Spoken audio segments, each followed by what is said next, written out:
Hello. So I figured I'll try my hand at making a custom-made AR rifle. So I've got all the parts that I need to make a 350 Legend rifle. These are from Bear Creek Arsenal.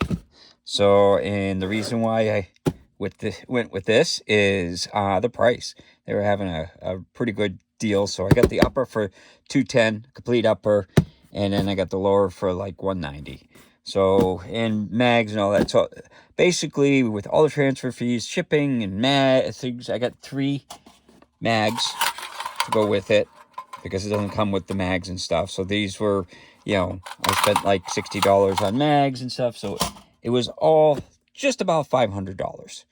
So let's show you what's in the box. So this is the upper, and this is what comes in the box. Comes with a sticker, which is, of course, why I bought it, because it's got a bear sticker, and it's got a bear on the rifle. So, and this is the upper. Sorry, get that box out of the way. So this is a complete upper, and I don't know if you can see it. It says it on the barrel that it's a 350 Legend. I don't know how well you could see that, but it says it right there. It says 350 Legend. This is one of the 416 stainless heavy barrels and stuff, 18-inch. It's got the 15-inch long M-LOK rails, and it's basically, it's a similar to most of the typical ARs. So it's just the bolt carrier is a little bit different because it's for a 350 Legend, whereas you could easily swap that out. I think it's the same bolt carrier for the 223. It's just the barrel and stuff. So that's why I went with this type charging handle, is because it's more common for parts. I can get parts for pretty much anything. AR will work with this.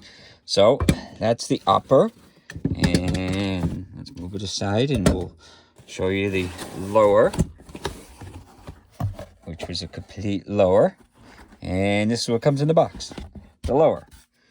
So now I'm going to attempt to do the impossible and build an AR-15 from scratch. So you got to pull the pins out like that, and as you can see, it's got a bear on this. This is why I wanted it. Yes, I know it sounds stupid, but I like bears and I like guns, so I mixed the two. Now to assemble it, you put the pin in there, same as most ARs when you're assembling it. So put that in, and voila! I custom made an AR-15. Okay, so yeah, I cheated a lot. So basically, it's an AR-15 platform. They call this it's a BC-15 is I'm pretty sure what they call the yeah. So it's a BC-15 or BCA-15 on this. It was a little, they had options, and this one it's got like the rubberized handle instead of the crappy plastic ones. So it was a little bit nicer, but it wasn't a whole lot more. So I figured I'd go with that. I like the looks of it. I like the stainless barrel. I like shiny. So what I'm going to do now is I've got a few accessories. Got to accessorize. So I've got a CV Life Jackal Howl scope for it. It's an inexpensive scope, but I'm going to try that on it, see how it does. And I've got various pick rails. I'm probably going to add, a pick rail for the bipod, and then I've got a vertical grip that I will add the pick rail to. This is like a crappy, what is it, RVG. Yeah, I paid like $13 for it, but I bought a few of them and they work. So yeah, so these are some of the things that I'm going to put on it. And there's the mags and stuff. These are 20 round mags, and then this is a 10 round. I'm going to use it for hunting. So I figured I'd get a 10 round because it's, you know, it stays up. It starts sticking out as far as the other ones. So a little less to catch on brush, and you can only use 5 rounds in my state. So, you know, I figured I'd get a lower capacity mag just for hunting. So let me put on all the gadgets and I'll show you what it looks like. So here's what it looks like all together. So this is the CV Life Howl on it. That's the 20 round mag on it and stuff. And there's the vertical grip on it. Now, as you can see, it's not loaded. So what we're going to do is we're going to actually check the trigger pull on it. There. So it's not loaded. I got my handy dandy trigger gauge. So let's see what it's got for a trigger pull. I got 4 pounds, 13 ounces. So it's not super heavy, not super light. You know, 4 pounds is probably a good weight for that. And I don't know how the reset is. It would be hard to do on this, but considering the trigger throw is only that far, the reset's probably pretty short. We'll find out when we go to the range and stuff. But yeah, so that's what it looks like, and let's take it out. And I got a couple 100 rounds of ammo that I bought for it to try it out, because I'm pretty sure that I'll go through at least 100 rounds sighting it in and everything. And what I am going to do to sight in the scope is the 350 Legend is close enough. Well, let me get those and I can show you what I'm talking about. So what I'm going to do to sight it in is, here's something. If I don't have a 350 Legend bore sighter, but I have a 223 bore sighter, and the diameter of the round is pretty close. So I have already like drop this in, and it'll drop in. It goes in a little further, but it'll be fine for just laser boring it, you know, the laser sight from the bore. So that's what I'm going to do, is I'm going to use this laser sight bore for the 350 Legend, drop it in there, and then I can get the scope close, because these things are so much easier to sight a scope in. You know, at 20 yards it's not going to really matter, but at 50 or 100 yards and stuff, that's where you notice, you know, it'll wander more, and if you don't have a spotter, it's tough. So these are great to have. So that's how I'm going to sight that in, is using a laser bore sighter. And about the gun, I am pretty impressed by it. It's pretty light. It's heavier now that it's got a bunch of stuff on it. But, you know, this has got a nice rubberized grip with American flag on it. The stock is, it's okay for the stock. But it's like a typical AR stock. But the one thing that it does have that's kind of nice is, that looks like a little loose. I guess it's supposed to be loose. But it's got the little quick disconnect in the stock. A lot of them don't have it, and then it's got a little area if you want to put a sling, but I have a quick disconnect sling that I bought. So, yeah. So, and then I put a thing for a bipod up front, and then I put one there for the vertical grip. I like the vertical grips. And, you know, it's got pick rails up front for if you put a sight up there, and then it's got the pick rails, you know, all the way along here. And I guess I gotta fix that. That's why you check that stuff. But yeah, so it's nice, and everything else is the same as a regular AR. You know, the mag release is there, and then it's got the safety there. So we just fired it. So this is so hard to do underneath the camera. But there's the safety on it and stuff. And of course the Bear logo. So we're going to see how the quality is on these Bear Creek Arsenal rifles. This is the first time I've used Bear Creek Arsenal stuff. So it'll be interesting. I mean, it was a good deal, so if it works good, then I'll be happy. So let's take it out to the range and see how it does. Hello. So I'm out here with a Bear Creek Arsenal BC25 chambered in 350 Legend.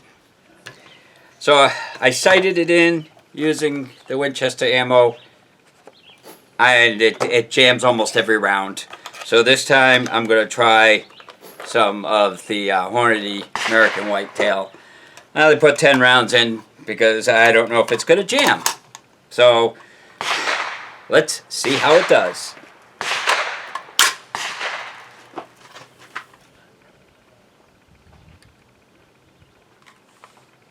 And it jammed already.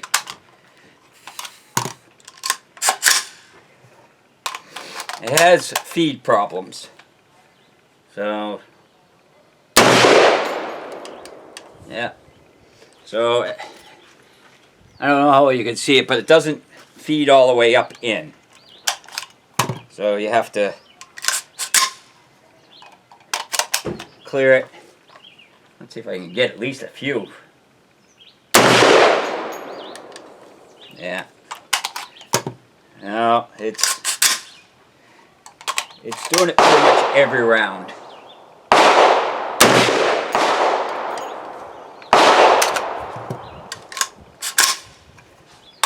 This is the third type of ammo I've tried in it.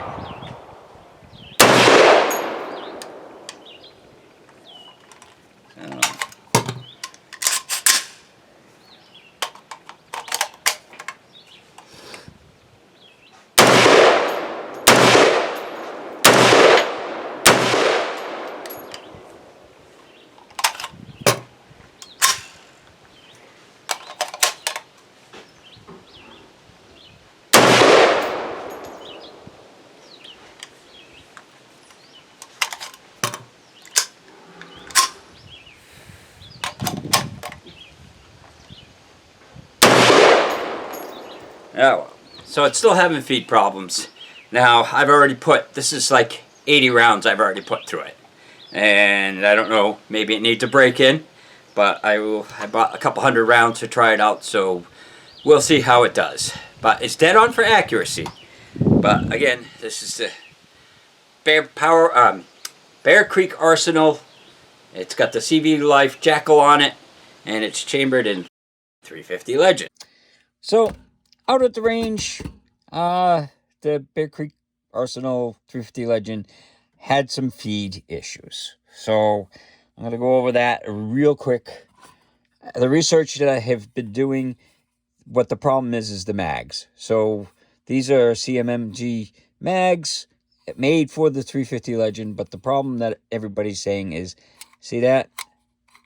It like just tilts down. So I guess that's what causes the feed problem. So the round goes in, it goes to go in, and it gets nose down, and then it goes up into the chamber and gets caught. That's what everybody's been saying, that's the problem. So what people have recommended is, now this is a 223.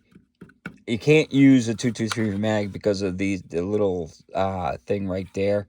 It's made for the bottleneck. But these followers, they don't tilt. See, it keeps it straight when you push it. And that's what everybody's saying, is you need to have these type followers in the mags, and that'll fix the jamming problem or the feed problem. So I'm going to do that, and that'll hopefully fix everything from there. Now, otherwise, the 350 Legend out of this, it's got a little bit more kick than a 223, but it's actually pretty pleasant to shoot. I could shoot this all day long. I put 140 rounds through it, and my shoulder didn't hurt, unlike the 45-70 that I put 7 rounds through it, and my shoulder was hurting after that. So it's a pretty pleasant round to shoot. And how's the accuracy, you ask? Well, I sighted the scope in this was at 20 yards. So, that's 20 rounds. So that's a pretty good grouping at 20 yards. Then I went out to 50 yards, and it started up there, and I kind of walked it down and dialed it in and that's 30 rounds at 50 yards after I got it dialed in. So accuracy-wise, it's pretty good. You know, I have to say, you know, this is the heavy barrel, the 18-inch heavy barrel, and it seemed to be really good. The scope was new, and, you know, this is a CV Life Jackal Howell. It's an inexpensive scope. It was less than $60, and it was right on. So I have to say, you know, I'm liking the rifle other than the feed problem, which I will address and stuff. And the scope on it's nice because it's got a long eye relief. So, yeah. So it's a pretty good rifle. I'm not blaming the problems on Bear Creek Arsenal because the mags are not Bear Creek Arsenal. So I don't think they make mags. So I will address that, and I'll do a video of that. But other than that, it's a pretty nice caliber. You know, people are like, but it's got some thump to it, and it's accurate. I mean, I did 50 yards, and then, you know, I was having the jam problem, so I was like, I'm done for the day, because I did put 140 rounds through it. So, I mean, 140 rounds is a lot of rounds, you know, to go through sighting in, and just, I was just trying to get it to stop with the feed issues. So I just figured, maybe I'll put a bunch of rounds through it and it'll get better. Sometimes it was good, sometimes it wasn't. Didn't seem to matter with the ammo. So the mags is what everybody says is the problem. So that's the Bear Creek Arsenal in 350 Legend. Hopefully you enjoyed the video, and hopefully you have a good day.